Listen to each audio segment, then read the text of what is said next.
So now we'll have our this tutorial on large scale structure, and Avinash will continue from where he left last time. So Avinash, so floor is yours. Yes. Please continue. So can you hear me? Yes, The slides are visible, I guess. I have to do it full screen. Presentation yes, full screen. go full screen. Oh no. Sorry. Just wait a minute.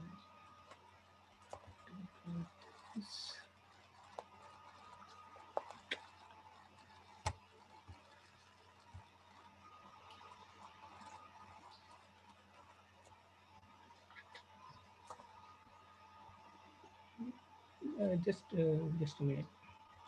No problem.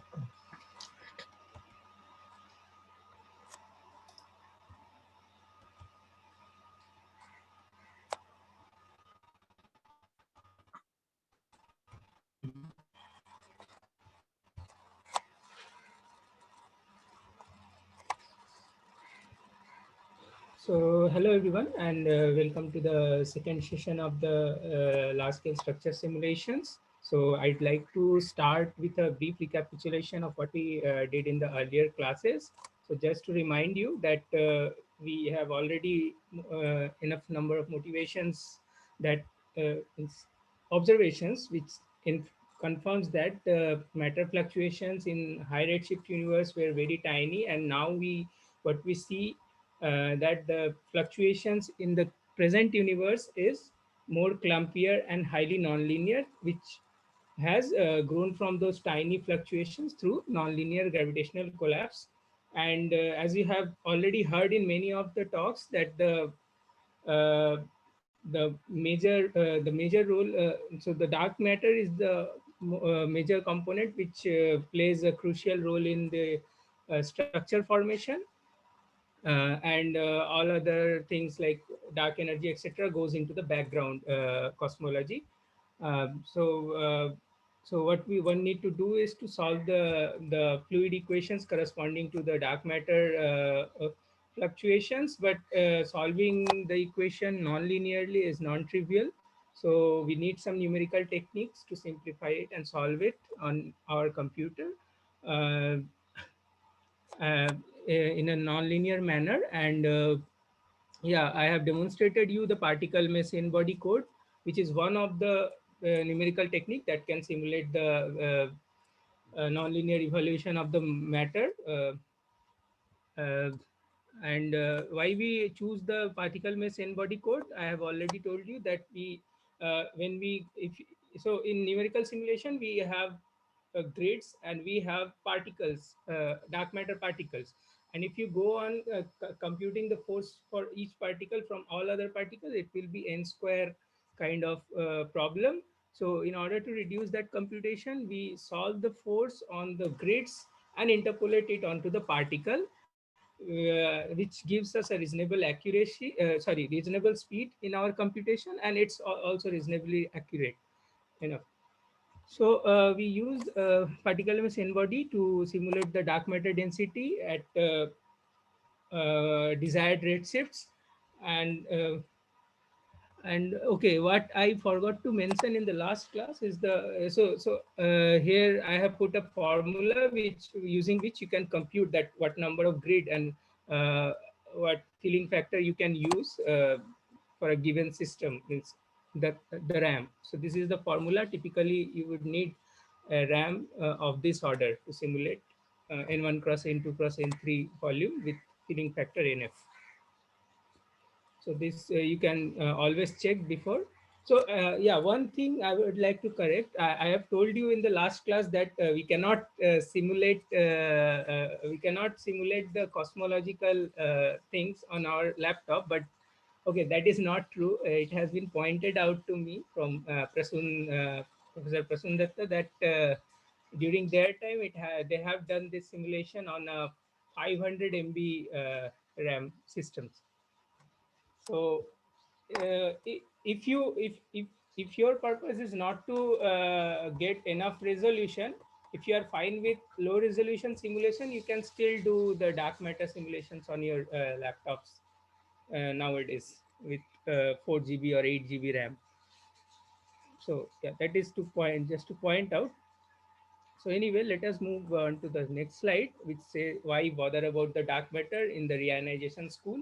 So as you have already heard that from in the theoretical lecture, also from the 21 centimeter lecture, that we want to map the distribution of the neutral hydrogen, and we want to see its evolution on the large scale in order to probe the reionization or even the post reionization era.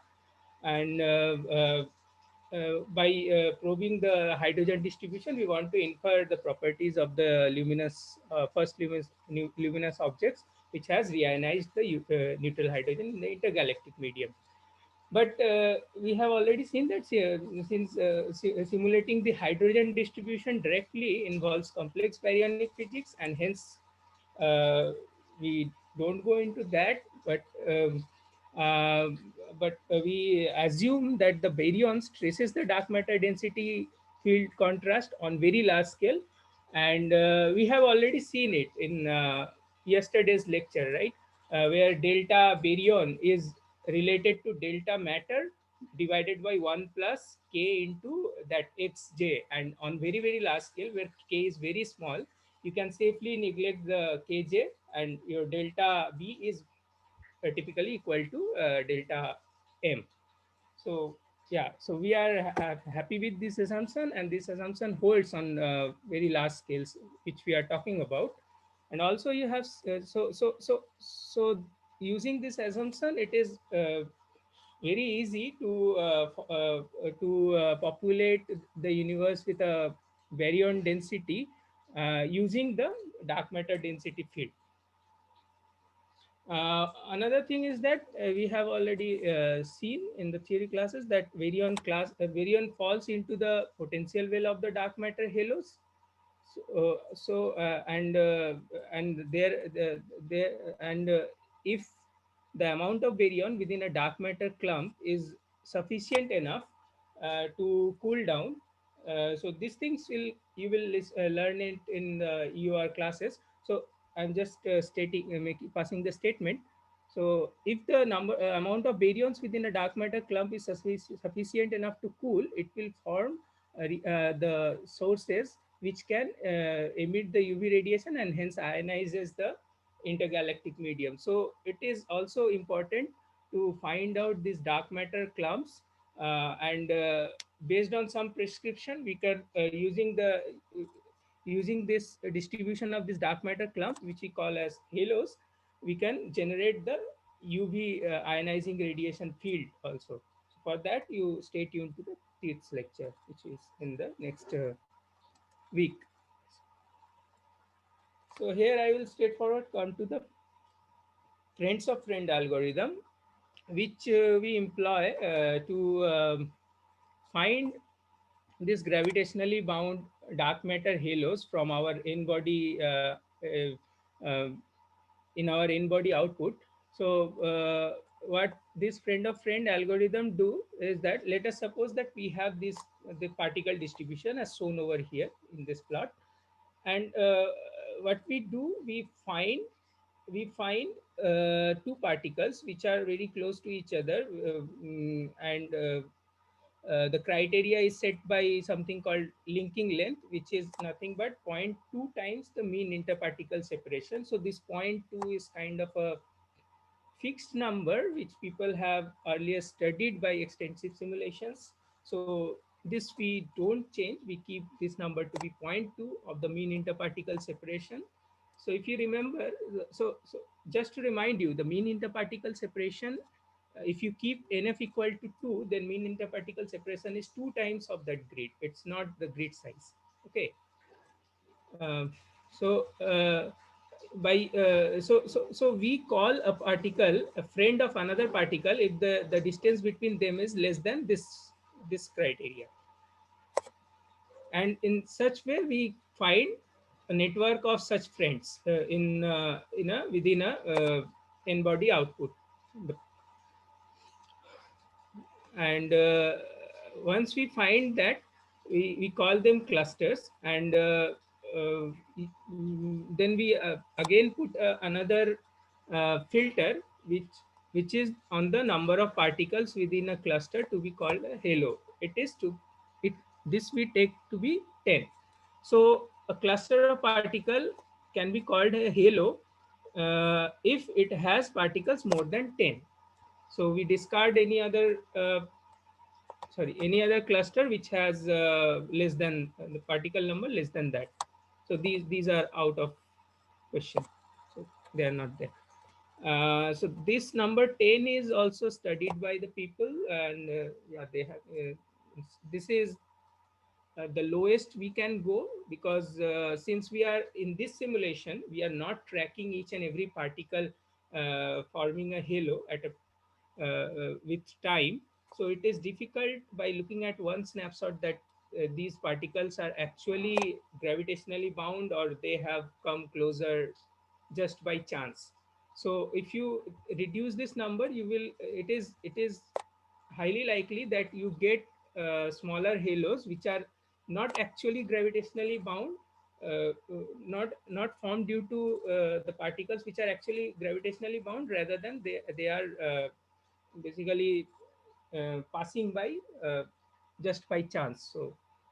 So just to be statistically correct, you have to be more than, it has to be more than 10. So so these two are basic parameters in our friends of friend algorithm, and using this we basically go on to our go into the box, in body box, simulation box, and then we go to every particle and kind of search for their friends. And yeah, like told you earlier, it find out the clusters first, and then it filters out what are the halos. And finally, what we do, we compute the center of mass of each cluster, each halo, and average velocity of each halo, and we store that as an output, and also the mass of the halo, which is proportional to the number of particles in a cluster.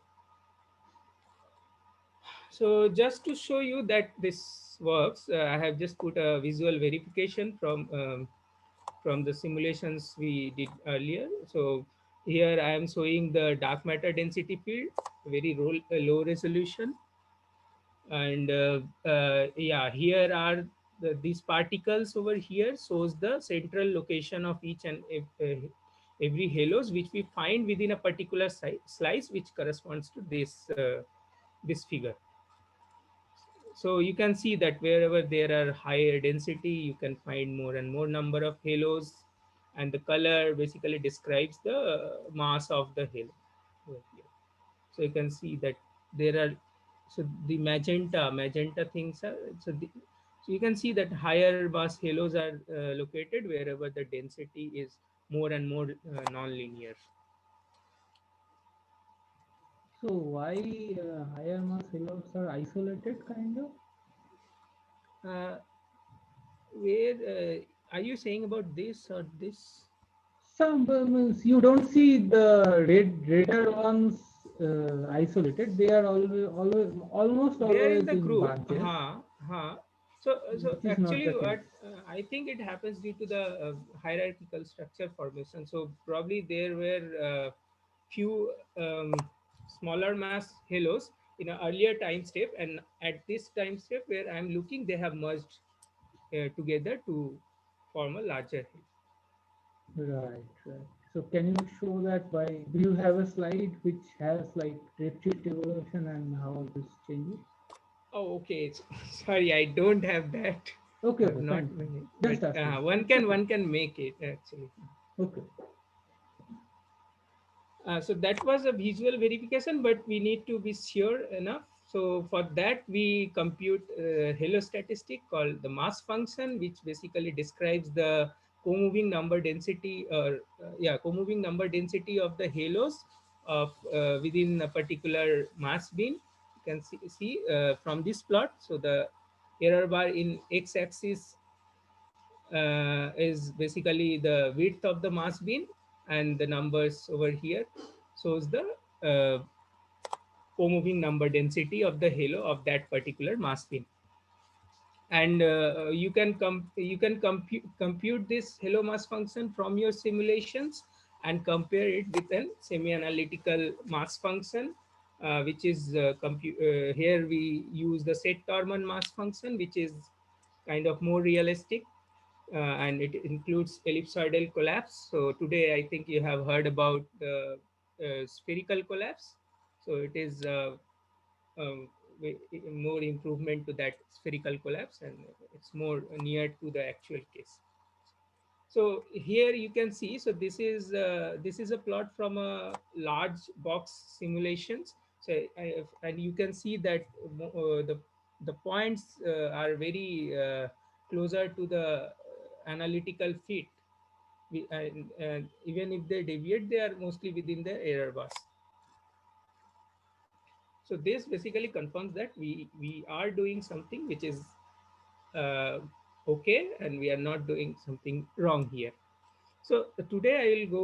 I'll show you. You can show you how to run the hello mass function code, and we can generate these plots. So there's nothing much to tell about the FOF Hello Founder here. So I'm not going into the complex details of how we do it in the code. So if you want, you can go through the code and you can explore it by yourself. But I will straightforward go to the code and show you where to download and how to run it. So in the last class, I have already shown you that from where to download the n-body code, and the FOF code is also located in that website. But why it is not coming? Okay, let me see. Mhm. Okay, I see. I think I have to stop share and then reshare the whole screen.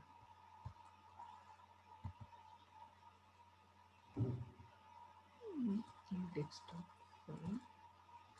Yeah, I think now you can see it. Huh. So you can see that the Hello Finder code is there adjacent to the n-body code. And similarly, you can go to this website. You can switch to the threads one, which I personally like. So, and you can download a zip folder from here, or you can just copy this GitHub link and you can download using your terminal. So I can just show you how to download it from the terminal. So git clone, and for the thread branch, just put this link, branch threads, and then paste the link and just enter. You will see that a folder will appear here and the things will be downloaded there. So if you go to the FOF folder, not FOF, Hello Finder, I should put here. You can see that there is a documentation which briefly tells you about how the code works.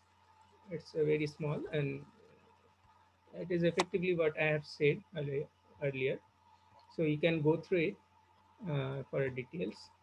And what you can see here are the same files which you have found in the n-body, except for this FOF main. And the FOF main is the only code for the uh, only main code for the FOF algorithm. So I'm not going to open the code, but the code, like the n-body code, it again reads this input.nbody.conf and it is compiled using the make file. So you just open a terminal here. Okay, I will show you the make file. What is this? The make file is also similar to what you have seen earlier. So it, it has yeah, it has the linking library thing here, then include thing here. So if you uh, install your fftw in a separate directory, you have to change the path here and here accordingly, and then you are ready to compile. So you just go to the terminal, make, and type make FOF. It will start compiling. Yeah, it has compiled. Okay. and you will see that there is an executable.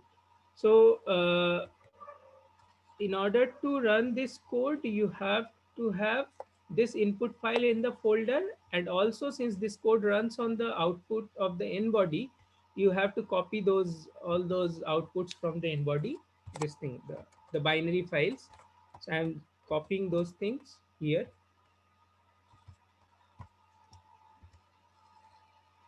In the default version of code you have to copy, but if you go within the code and change the path, you don't need to copy it.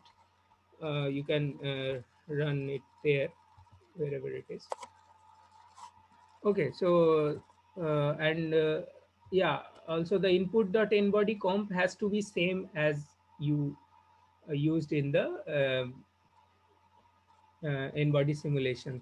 So it has to have the same values and the same number of uh, this red shifts. If you want, you can reduce one or two redshifts from here, but it has to be the so whatever redshift you put, you has to have the file in your folder. That you have to remember. So I have put all the four, and I'll just run. It will show you. So it will start creating the Halo catalogs. See, one is done for 13.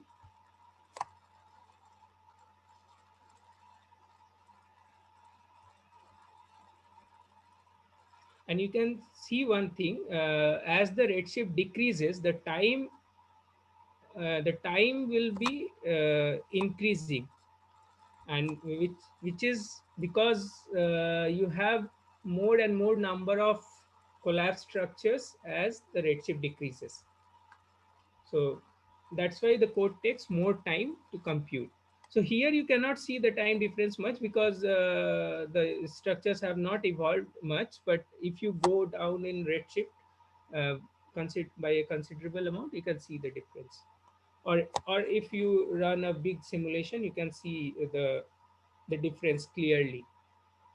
So now you can see, and also you can see the number of cluster, or the number of halos basically increases from. So at z equal to 13, there are 72. Z equal to 10, there are 652. Then it increases very rapidly to 1800, and then at z equal to 7, there are almost 3000. Hmm. And you can see that time more or less increases if you go down in redshift. So now we have this Halo catalogs.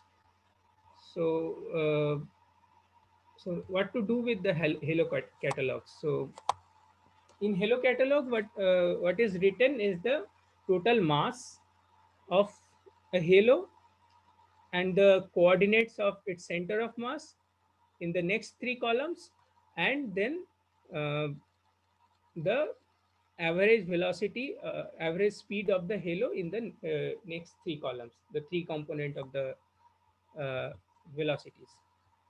So there are 7 columns written in the Halo catalog in binary format, uh, along with the header file also, so which is there in the in body. So so what I have told, I have written it here in the slides. So the slides will be shared with you. So you can go through the steps one by one, and you can see. So the next task is to so plot the density slice and plot the halo locations, which I have already showed you. Now now I'll show you how to compute the compute the halo mass function and check how does it evolve with the redshift. Okay, so now let me do a little bit of post processing on the halo catalog to show you how the halos are located in 3D, and uh, how their mass function behaves. So just let me copy it to this folder where which is named FOF tools. I will share this with you again. So mm, yeah, so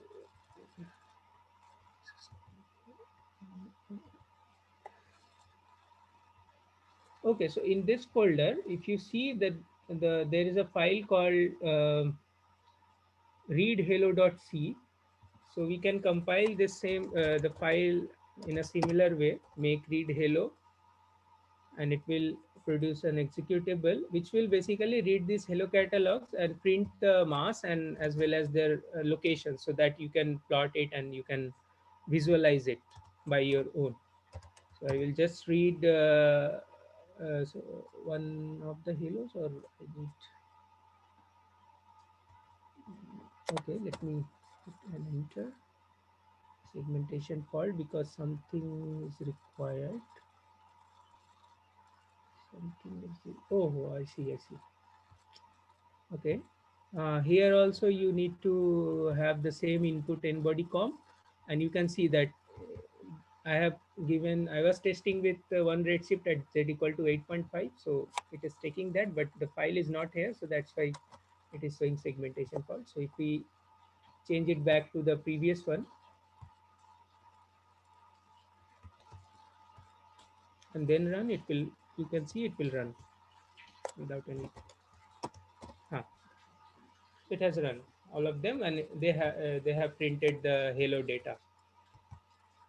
So if you open one of the Halo data, you can see the first column is the mass of the Halo in terms of 10 to the power 10 solar masses, and all these are basically the coordinates of the Halo, center of mass of each Halo, x, y, and z.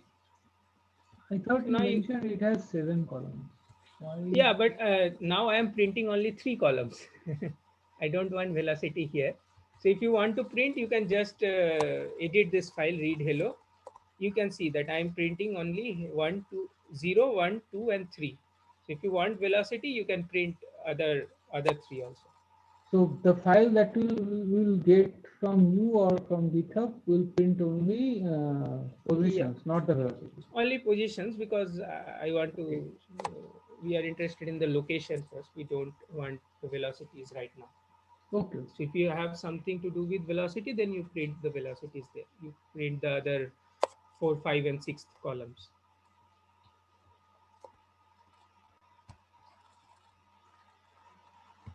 Okay, so fine. So till now we have this file, hello density, and you can see that there is a py file which I have written, which can plot these, take these hello density file, sorry, not hello density, hello data file, and plot it in 3D. So I'll just show you Python 3 hello plot.py. It is here. You can see hello plot.py, and it takes the redshift as an input. So I will plot at 13.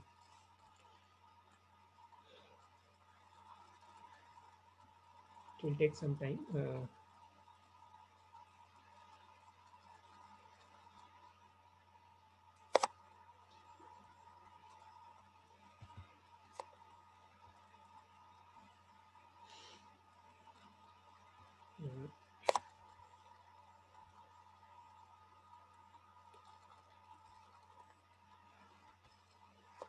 yeah, it is here.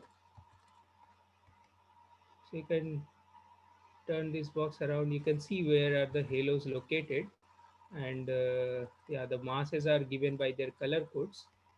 So you can see that most of these low mass halos, as pointed out by Sumanda, are kind of clustered, and these high mass halos are kind of single points here and there, but they can also be clustered. So there is nothing sacrosanct to that, that it has to be single always. We can again plot another file, python 3 hello plot.py, and let's say I will show you hello data 7. Oh no, not hello data, it just takes the redshift as an input. You can compare that, the number of sources in this box and that box.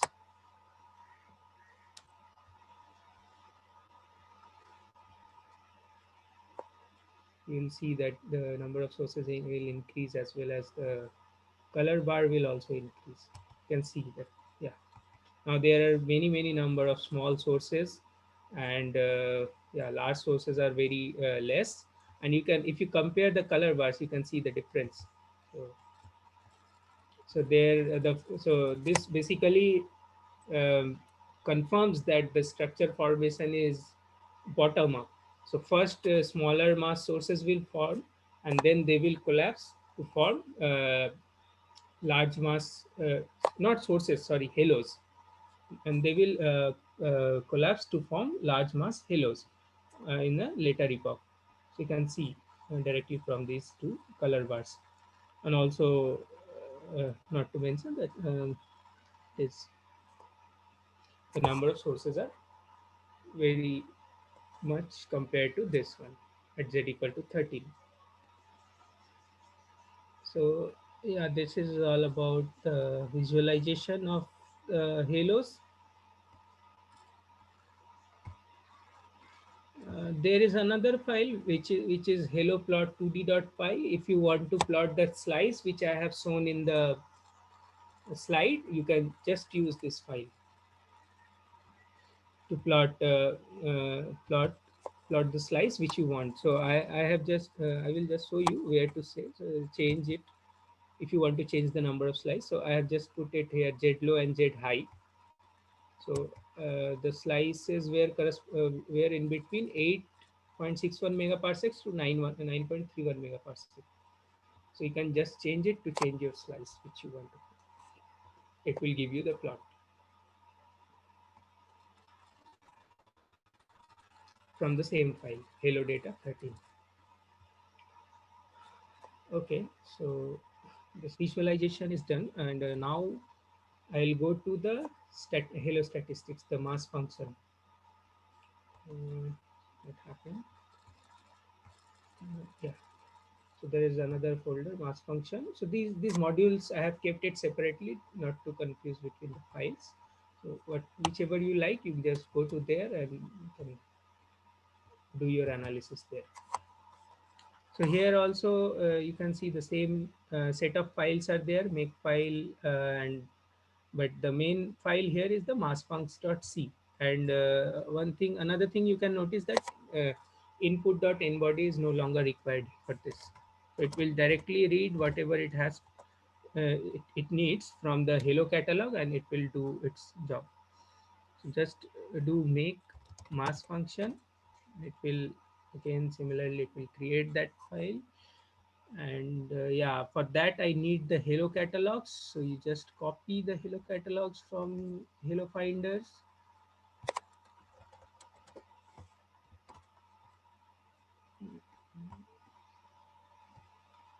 come to the mass function, paste it here, just give a run. Mass function, no, it won't run because it needs the hello catalog with full path.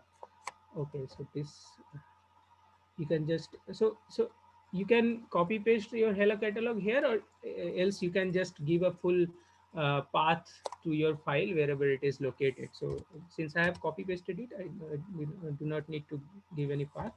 I'll plot it for z equal to 7. I will just keep the name of the file, mass function hello catalog 7. It will run.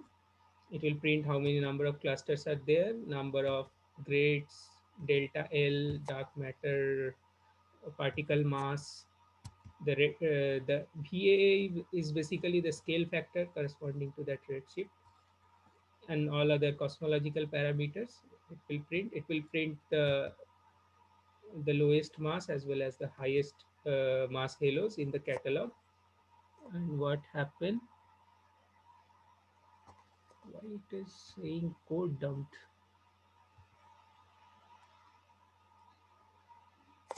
Code dumped for what?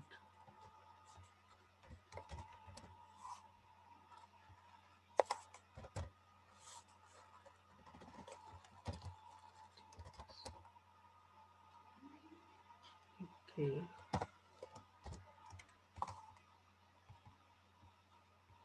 Okay, so I suppose that it will produce a plot here because some plotting command is already written in the end of this file. So it has to, it should generate the plot here, but I think somehow it is not generating. But you can see that it has created two files, mass function fit and mass function out. So mass function fit basically contains the fitting function, and so yeah, it contains the fitting function, the set Torman mass function, and this mass function out contains, there is some nan. I don't know why it is. Okay, let me check with another. So the mass and the mass function out will basically contains your simulated mass function. And, so let me do it with mass funds. Let's say hello 8.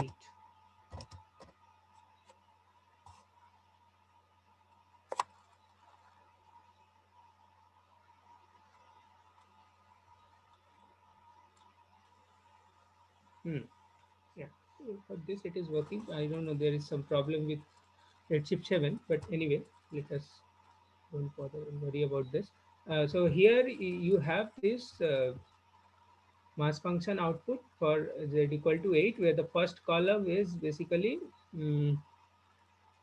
the first column is the mean of the mass bin. So as you can see from here, I will show you the plot directly. Yeah, now you can see that it has plotted. What happened with the zoom bar?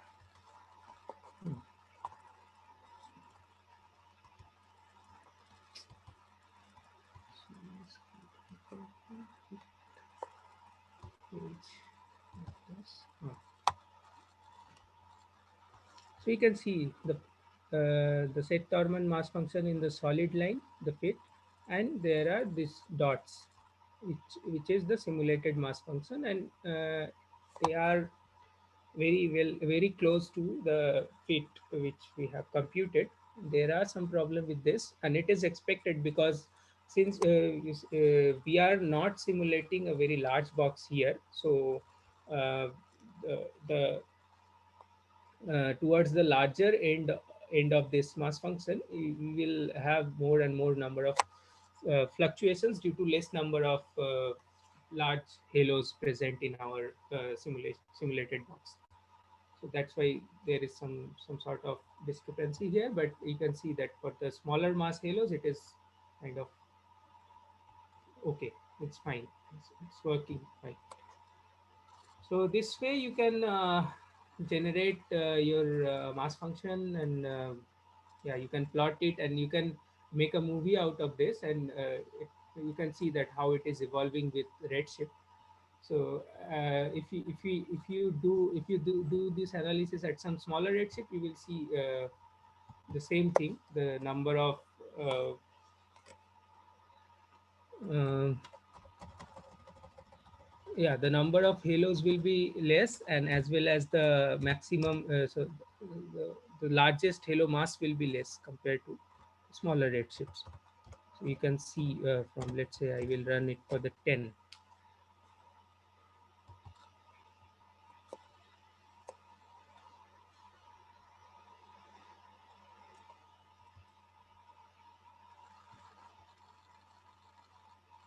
If you don't want this GNU plot, you can just directly read this file and plot it in your own uh, plotting software. So yeah, you can see page fit. So now you can see that initially we have halos up to 10 to the power 11. You remember? You remember from here?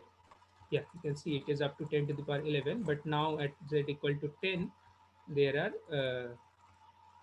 it is up to 10 to the power 2 into 10 to the power 10 or so. So that is that goes with what we expect.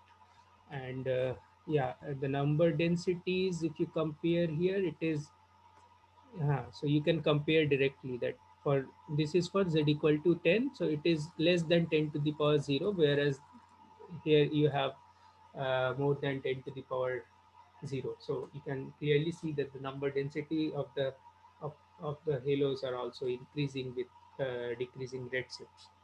So this is a kind of verification, just to see that where you are doing something, you are not doing something wrong. So if you run the large volume simulations with a better resolution, you can get even larger the some of the larger halos also in the box.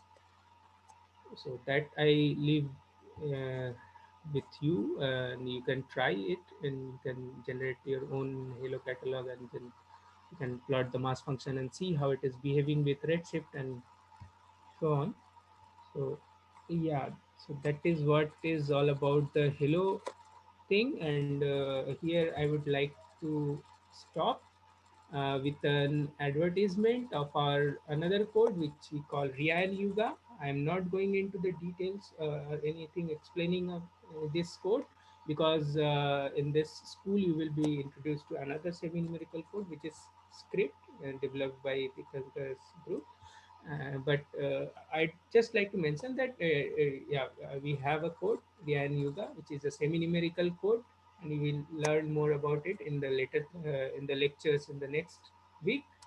What is a semi-numerical code and how does it simulate the reionization field, is starting from the n-body density field and the halo catalog.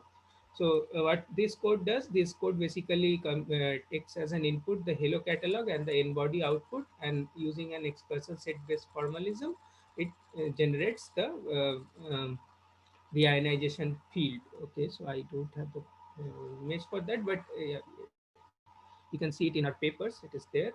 So this can also be downloaded from the same website, same GitHub page. Here it is there, and you don't need anything extra to compile this code. It is compatible with the FFTW3 only. The standard library functions are used. So okay, I'd like to stop here, and yeah, I take your questions if you uh, for what I have shown today, or from the earlier class as well. Yeah. So yeah, you can directly unmute yourself and ask any questions if you have to Avinash.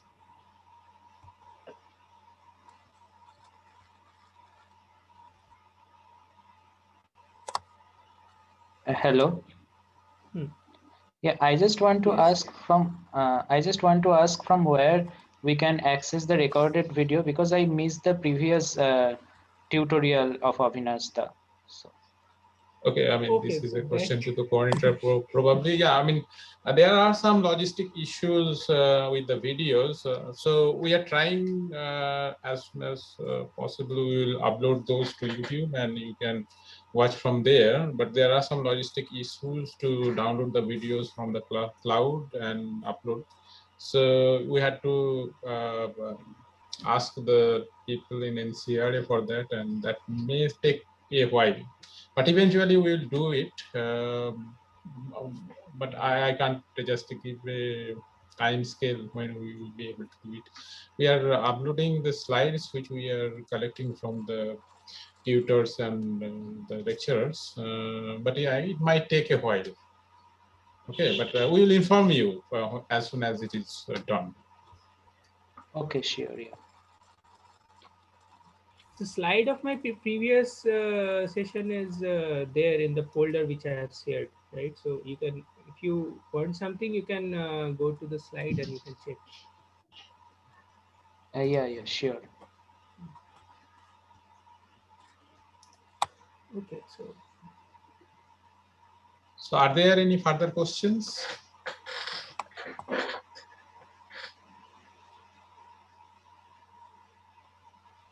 Okay, so if not like, I would like to just add to what Avinash just said. So Avinash basically set up the backgrounds which will be needed for the tutorials next week. Because this n-body simulation and this tutorial, this basically gave you an demonstration how to create your own universe in the simulation, in terms of simulation box in your computer. And you also see that Avinash gave the feeling, the idea where the halos are situated in the simulation box and how the density field looks like. So these are few of the inputs which will be required to simulate the required 21 centimeter signal, which we try to estimate in this school. And that will be done in details in the next week. So to say, Avinash set the background for doing that. And thanks, Avinash, for taking this tutorial and set the backgrounds. So to say, we will stop our sessions of today now, and we will have 2 sessions again tomorrow, and the lectures will be similar fashion what we had today.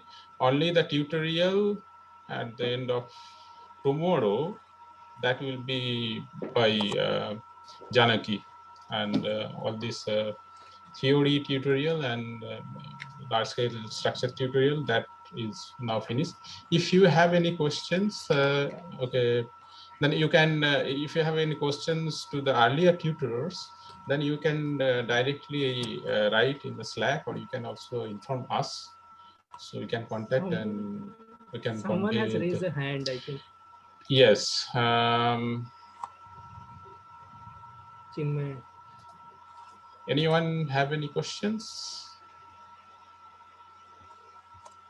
There is no raise hand. No, I guess. Okay, I got a notification here. Anyway, I also saw, but I think that was a mistake. mistake, I think. So anyway, like if you have any questions, so you can always go to Slack and Yeah, ask I will there. recommend that you try it yourself on your laptops, and then if you face any problem, you just write it on the Slack channel. There are people, including me, who can help you out. Very good. So thanks everyone for joining today, and we'll continue tomorrow. So I'm ending the session